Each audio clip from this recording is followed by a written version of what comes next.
اللهم صل وسلم وزد وبارك على سيدنا محمد وعلى آله وأصحابه أجمعين. ازيكم يا حبايبي؟ عاملين ايه؟ يا رب تكونوا بخير وبصحة وسلامة دايما يا رب. النهاردة كده جايين فيديو كده جديد حلو. سيحنا الزبدة.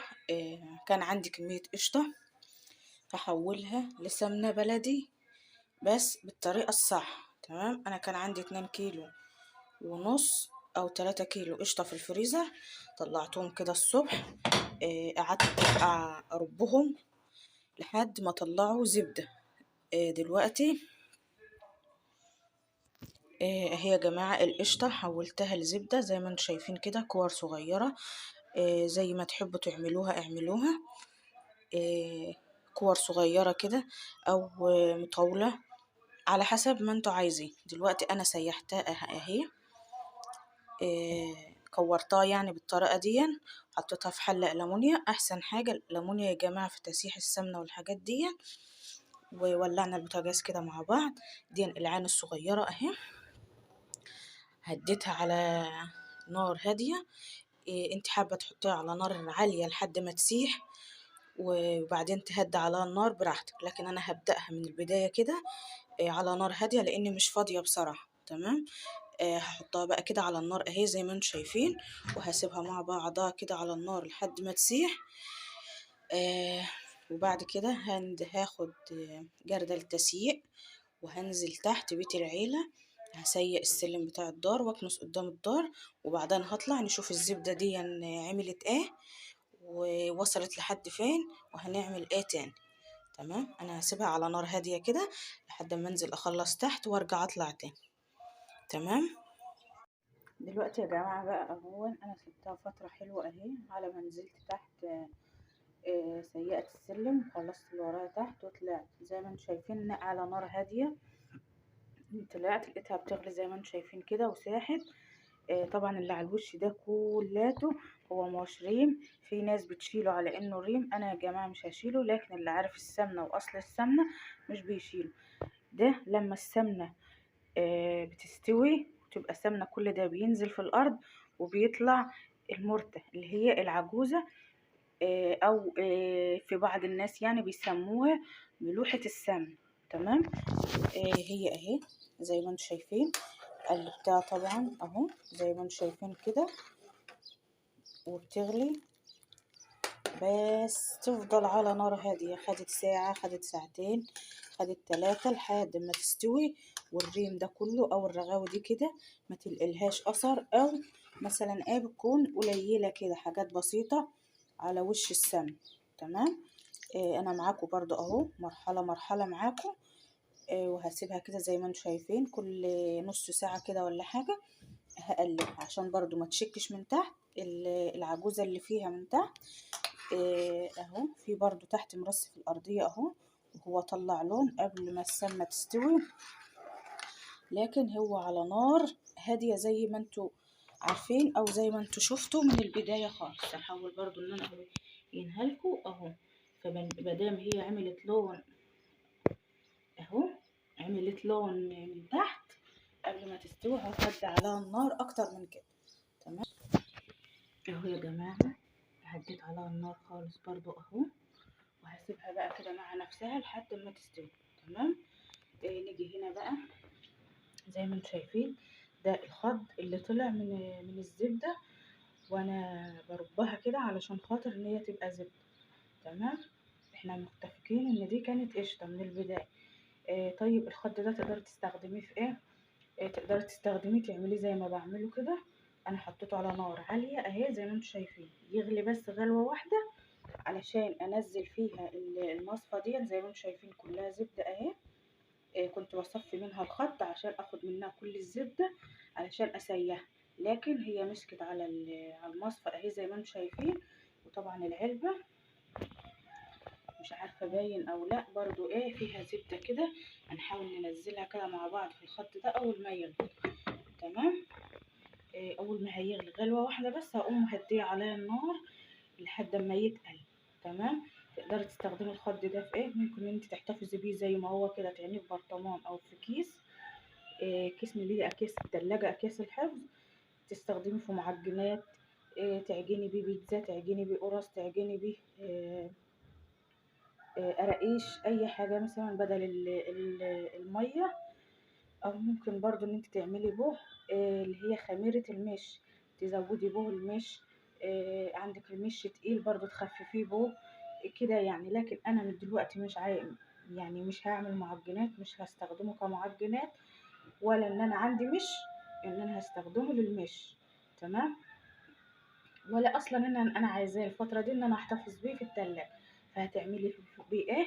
هتسيبه على النار كده زي ما انتم شايفين لحد ما يغلي، واطفي عليه ونفضل مع بعض برضو ايه نشوف المراحل للاخر، وانا هعمل بيه ايه وهستخدمه في ايه. زي ما انتم شايفين برضو السمنه اهي بدات بقى هتبقلل بقليل بسيطه كده، هتغلي بسيط لان احنا هدينا عليها النار. تمام اهو هدينا عليها النار، فبالتالي مش عارفه اظبط لكم النار اهي يا جماعه. فمش هتغلي بسرعه زي ما كانت بتغلي الاول، عشان هي ما تاخدش لون من تحت، وهي اصلا لسه طريه ولسه ما استوتش. تمام. يلا مع بعض. متنسوش اللايك والاشتراك يا جماعه الخير، والف شكر الف شكر لقناه وصفات احلى اخوات او وصفات الاخوات على الهداياك يا حبيبتي. متشكره والهدايا وصلت، وربنا يجازيك الف خير عن اي حاجه بتعملي. دلوقتي يا حبايبي اهو زي ما انتم شايفين الخد ده غلى اهو، هدي عليه النار خالص، وهنزل بالمصفى كده اهي لحد اما انزل كل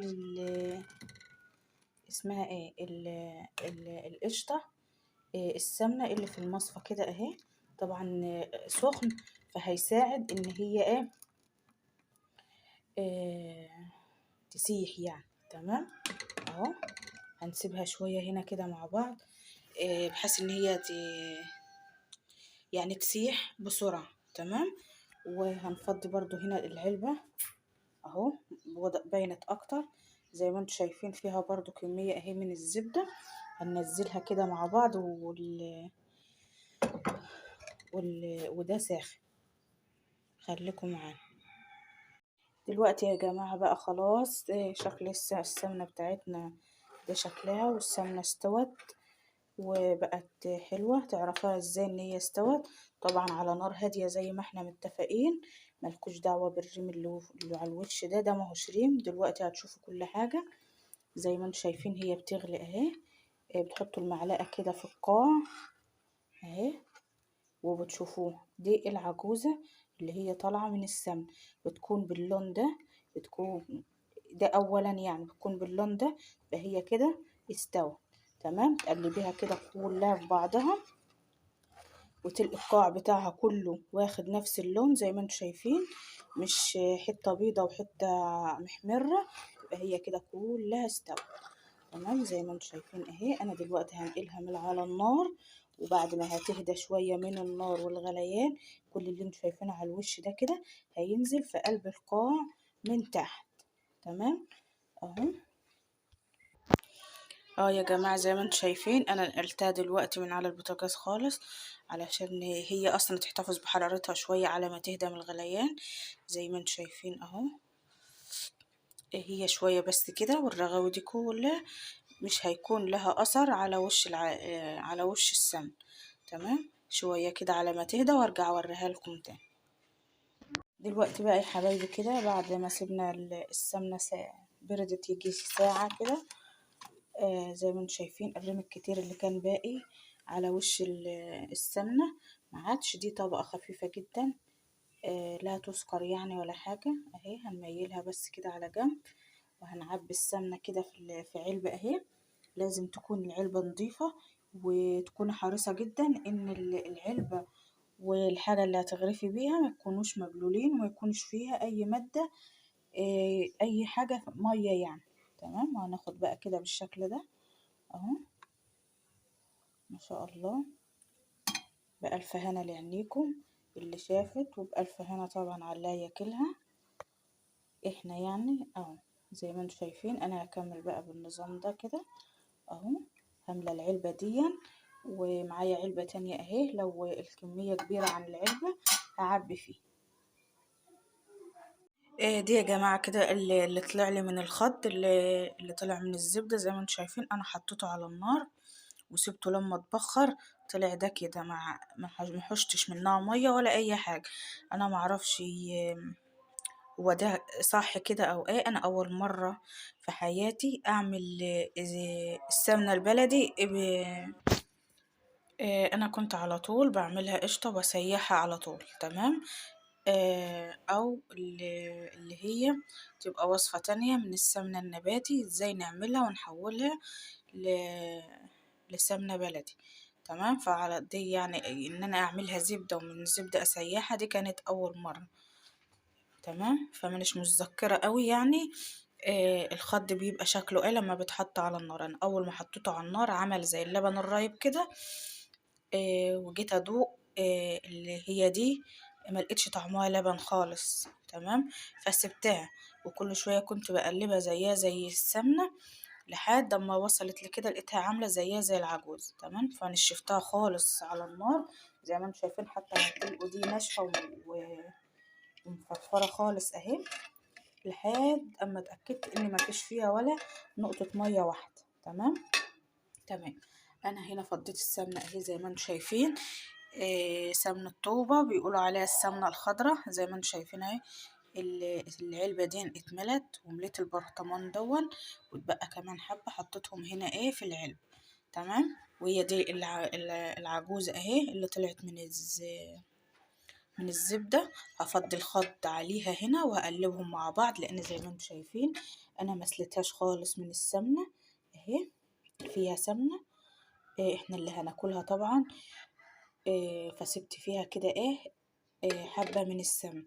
عايزة تصفيها تقدر ان انت تحطها على مصفى وتصفيها خالص خالص لحد ما تبقى ناشفة زي دي كده، وتفصلي السمنة عنها.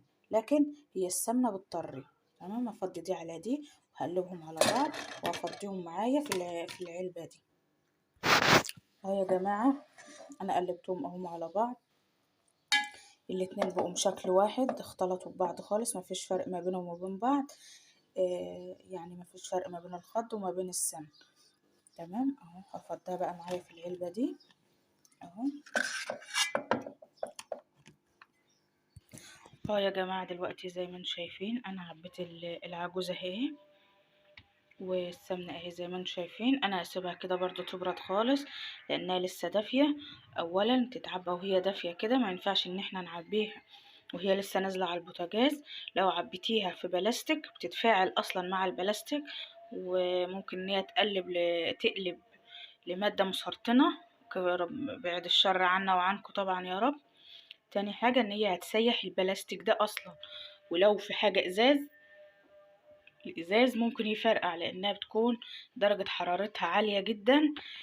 والازاز مهما يكون فهو ازاز بيتأثر بالسخون.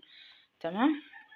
مع العلم يعني يا جماعة، الحلة اللي انا سيحت فيها الزبدة والحلة بتاع الخط انا مش هغسلهم، انا هحتفظ بيهم كده. في الفيديوهات الجاية ان شاء الله هتشوفوني بطبخ فيهم. علشان بس ما تتفاجئوش بالفيديوهات التانية، الفيديوهات الجاية يعني اقصد. ممكن حد يخيل عليا او ممكن لا.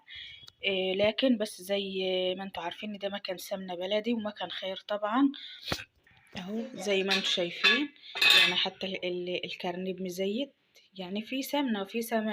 تقدر نستخدمها في رز، نحمر فيها رز، نحمر فيه شعرية، نعمل فيه طبيخ اي صنف مش هيقول لا. طبعا احنا السمنة البلدي السمنة البلدي يا جماعة كلنا عارفين ان احنا بناكلها. ومحبة للجميع طبعا، فمش هتضر يعني ولا حاجة. تمام. وكده بكون وصلنا لنهاية الفيديو، واتمنى تكون وصفتي في السمنة عجبتكم، واتمنى تكون بالطريقة الصحيحة ومحدش يتأذى طبعا من فيديوهاتي. وربنا ما يحرمني من كومنتاتكم الحلوة. احلى اخوات في الدنيا. وشكرا. بعيد شكر تاني لقناة احلى اخوات، وصفات احلى اخوات. شكرا يا حبيبتي على الهدايا، وربنا ما يحرمنا منك ويدوم التواصل ما بيننا وما بين بعض يا رب العالمين. انا خليت الغطيان بس كده مهوية عشان خاطر تدخل تهوية كويسة للعلب، علشان اما احتفظ بيهم او ان انا اعينهم يعني ما تكونش ان هي مكتومة تطلع ريحة، لان العلبة بلاستيك زي ما انتم شايفين كده. تمام. ألف شكر يا حبيبتي، وكل سنة وانت طيبة. وصفات أحلى اخوات أو وصفة أحلى اخوات. لو كنت راجل ألف شكر، لو كنت ست ألف شكر يا حبيبتي، ما تحرمش منك، وربنا يكتر من فاعلين الخير. وكل سنة وانتم طيبين، وينعاد عليكم الأيام بخير يا رب. متنسوش بقى يا جماعة الاشتراك وكومنتاتكم الجميلة اللي بتفرحني وبترفع من معنوياتي وتخليني مستمرة في نزول الفيديوهات. أشوفكم على خير ومع السلامة.